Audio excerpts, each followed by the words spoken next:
rame kan, tapi majelis hakim tidak mengakomodir, hanya meminta sekitar 5 orang.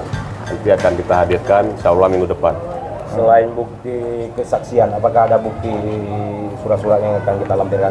Ada, dengan bukti-bukti surat seperti selebaran-selebaran dari perintah-perintah wali kota itu nanti akan kita hadirkan juga. Dalam permohonan tadi Bapak ada menyinggung tentang aparat TNI. Sejauh kita mendapatkan informasi langsung dari masyarakat bahwa keterlibatan sebelumnya bahwa mereka ikut serta memerintahkan untuk mengosongkan keramba itu. Sejauh itu yang kita dapat informasinya. Apa saja intinya kenapa sampai Bapak Nazarudin mengajukan permohonan ini sendiri dalam permohonan kita sendiri?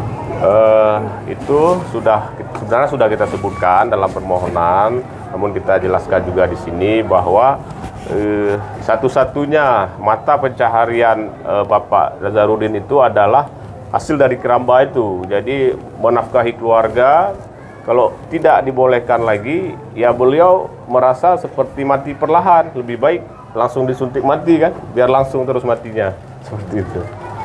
Apakah kita tidak mengetahui kalau kawasan keramba itu mengandung zat kimia merkuri segala macam?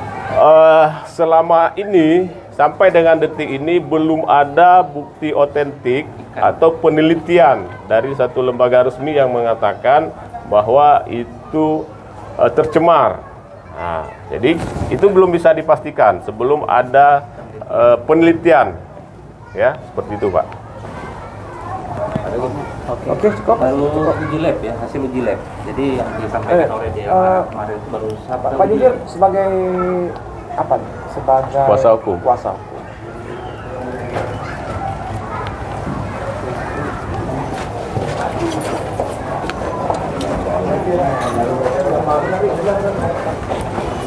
sidang juga. Sidang hari Kamis depan. Ya. Itu kita datang aja. Kita akan tetap datang.